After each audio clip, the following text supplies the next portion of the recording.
بسم الله الرحمن الرحيم مالو wanaagsan saaxiibayaal qodobada wararka waxa kamid ah mucaaradka Soomaaliya oo guul weyn ka gaaray madaxweyne Xasan Sheekh Maxamuud ugana adkaaday galka doorashada maxaa ka dhacay magaalada Nairobi ee caasimadda dalka Kenya maxaa ka jira in madaxweynaha dalka Kenya William Ruto uu ku canaantay madaxweyne Xasan Sheekh Maxamuud in si degdeg ah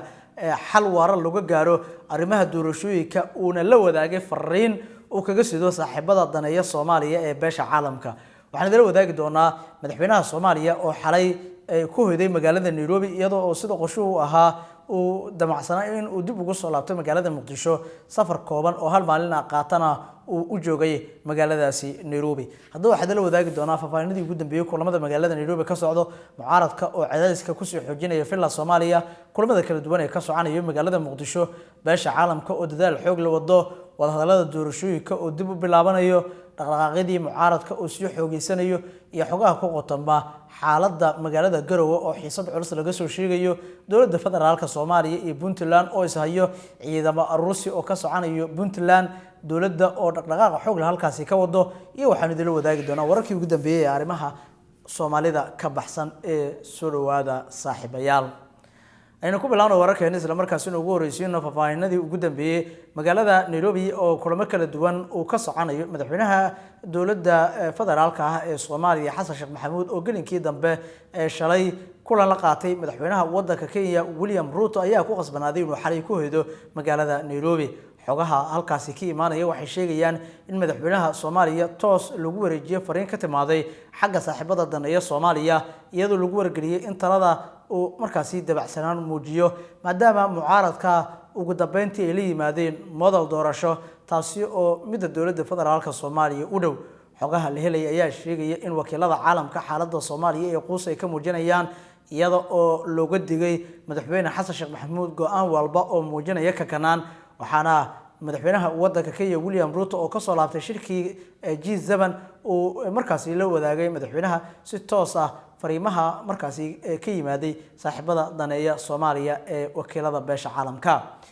dawladda federaalka ah ee Soomaaliya ayaa ku adkeysanaysa in dalka ka hirgelinayso doorasho qof iyo cod ah halka siyaasiyiinta mucaaradka ay u arkaan talabadaasi mid qar iska xornimo ah inkastoo doorashada qof iyo codka ah ay ogol yihiin haddana waxaa la isku waafaqi leeyahay hanaanka doorashada mucaaradku role model ama model doorasho ayaa ay soo bandhigeen modelkaasi waxa uu sheegayaa in shacabka ay toos u soo doortaan wakiiladooda baarlamaanka wakiiladii la soo doortaan ay madaxweynaha sii doortaan marka taa waa laga siman yahay laakiin waxay ka soo horjeedaan mucaaradka qodobka dhigayo arinta ku aadan xisbiyada iyo sidoo kale in doorashadu ay noqoto hanaan system ku dhisan oo waxay doonayaan in codka lagu kala baxo mid deegaanaysan mudnaantana la siiyo qabaa'ilada Soomaaliyeed oo kuraastooda loo madax banaaneeyo oo aanay noqon mid markaasi ay u hoostagaan kuraastooda hogaamiyaasha maamul goboleedyada haddaba kulamadaasi kala duwan ayaa soconaya mucaaradka midda ay guusha ku gaareen waxa ay tahay madaxweynaha Soomaaliya hadda uu la kulmay cadaadis xoog leh iyadoo tanina lagu macneeyay in guul ay ka gaareen qodobkii doorashada isla markaasina ugu dambeyntii ay ka baxeen eedii loo jeedin jiray oo ah inaanay haynin ajanda ay barbar dhigtaan madaxweyne Xasan Sheekh markaan kubaddo dawladda Xasan Sheekh ay hortaala dhinaca ay u laado ayaana la eegaya geesta kale magaalada Garowe wararka ku aadan ayaanu goordhow fiiri doonaa laakiin waxaan rabaa inaan markaan eegno dhaqdhaqaaqa ka soconayo magaalada Muqdisho xubnaha siyaasiyiinta mucaaradka kulamo kala duwan oo xoog leh ay wadaan kulamadaasi oo ay la qaadanayaan qaybaha kala duwan markaasi bulshada iyaga oo dhinaca kale tan la kulmayo saaxiibada daneeya Soomaaliya hadalada ayaa ay gadaal ay ka sii riixayaan iyaga oo sii dardargelinaya guriga madaxweynihii hore ee Soomaaliya Sheekh Shariif Sheekh Axmed oo dawladdu lagu eedeeyay inay ciidamo dul dhigtay kulamo aan kala joogsi lahayn ayaa ka soconay dawladda federaalka ah ee Soomaaliya iyo maamulka Puntland waxa ay qarka u saaran yihiin inuu ka qarxo dhaxdooda dagaal aad u culus iyada oo hub iyo ciidamo Ruusi laga soo sheegayo deegaanada maamulka Puntland Garowe iyo sidoo kale Gaalkacyo ee Boosaaso ayaa xudunta halka ay dawladda Soomaaliya ciidamada ay ku aruurinayso duleedka Garowe ciidan daacad waa dawladda ayaa jooga magaalada Gaalkacyo iyo Boosaasana waxa isaga gudbay ciidan daacad waa dawladda federaalka Soomaaliya madaxweynaha Puntland amarkii ugu dambeeyay ayuu bixiyay oo lagu soo afjarayo ciidamada qulqulatooyinka kusii qulqulayo deegaanada maamulkaas. Puntland waxay ku adkeysanaysaa in dalka aysan ka jirin ciidan military oo la isku raacsan yahay oo militariga Soomaaliya la yiraahdo inta laga helayo dawlad saamaxda in la dhiso ciidan militariga Soomaaliyeed markaasi oo loo dhan yahay in aanay iyagu ogolaan doonin in ciidan qaab maleeshiyada lagu abaabulo deegaano ka tirsan maamulka Puntland kuwaas oo ugu dambeyntii maamulka looga dumiyo. magaalada Baydhabo duleedkeeda waxaa ka soconaya dhaqdhaqaaq military oo xoog leh halkaasi oo isku urursanayaan ciidamo ka tirsan kuwa daacad u ah madaxweynihii hore ee Koonfur Galbeed. waxa ay ciidankaasi cadaadis ay saarayaan madaxweynaha la doortay ee Koonfur Galbeed Sheekh Aadan Madoobe. dagaal ayaa xalay dhacay maantana howlgallo baaxad leh ayaa ka soconaya duleedka magaalada Baydhabo. waxaana xaaladda la soo sheegayaa inay tahay mid aad u kacsan. wixii ku soo kordhaa murahaas wararkeeni warbixinada xiga ayaa kaga boqdo maamulkii laftiisa uu si kala qaybsamay oo wax walba ay maaragtay si xumaadeen waxa qasab noqotay inaan anaga soo baxno anaga nimaano sidaas aan keentay aad iyo aad u mahadsantihiin magaalada Jalaqsi aan ku sugannahay alxamdulillah shalayto markii aan nimid ba maaragtay xilli colaad ay socotay xabad ay dhacaysan magaalada imaanay ilaahay wuxuu nagu guuleeyay maaragtay inaan xabadii joojino xabadii aan dhex galno oo labadii dhinacyadii dagaalamay iyo maaragtay xabadii socday aan istaajino ma xanoo xigay maaragtay oo xalay iyo saakan aan ka shaqeynayni sidii ciidamada loo kala guri lahaa loo kala qaadi lahaa la kala fogeyn lahaa xabadii loo joojin lahaa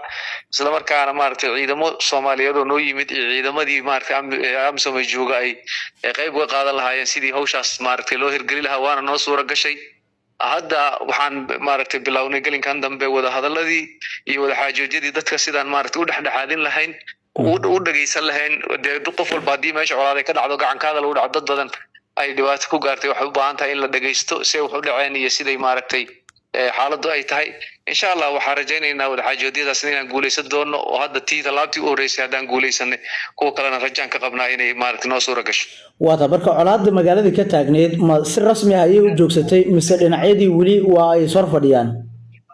haba yaraatee waxa soo fadhiya mal ciidankiina waa kala qaadnay ciidan hadda isu muuqdo oo isu joogo oo maaragtay hadda ma jiro waxa kale oo meesha maaragtay aan hadda haba yaraatee aan jirin wax dagaal hoos socda iyo wax dagaal oo la filaayo xiisadii oo dhan waa soo afjarnay. waata marka hore maxay ka dhalatay xiisadan wallahi kullee dadka caadiga ah wanaga hadda waatan aan ku jirno wareysiyadeedii iyo siday wax u jireen iyo qabaa'ilkii iyo aan si gaar ula kulmayno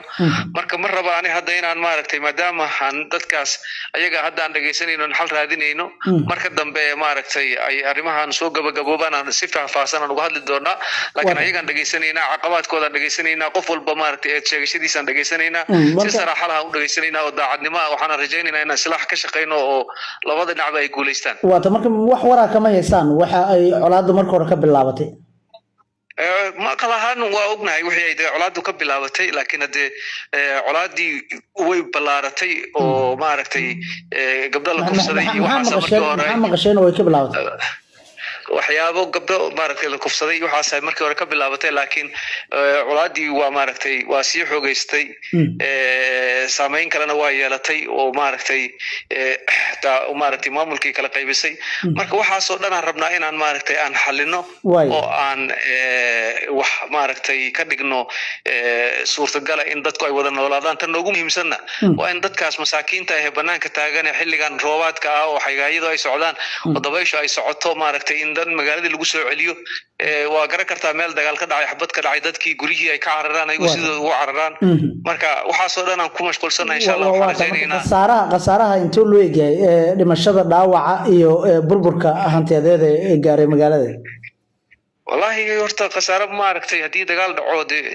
waa dad hadda ka badan maaragtay tobanaa dagaalka ku dhintay intaan uun ka warqabno faahfaahinteeda weli odayaashan ka sugaynaa dadkaas maaragtay dad badan oo dhaawac labaatmay waa ku dhaawacmeen oo maaragtay qaarkood Muqdisho la gaarsiiyay marka waxaan rajaynaynaa waxa soo dhan hadda inaan si detail ah wixii dhacay aan oo maaragtay faahfaahsan inaan dhageysano waxaan rabaa inaan ku weydiiyo xilmaan Macalimow waxaan ognahay colaadda intay gaadhay guryaha la gubay inta ay heer intaas la eegaysan gaarin maxaa diiday in dhinacyadu maamulkii meesha ka jira uu kala dhaxgalo ama dhaqankii idinkoo xildhibaanadii deegaanka ah inaad arintan aad ka hortagtaan ilaa heerkaas si aysan u gaarin والله horta marnaba kama seexanin maaragtay mar walbana hawshan waa ku jirnay waana ka shaqeynaynay dad waxaan islahayn maaragtay odayaashii dadka deegaanka ku filan maamulka ku filan marka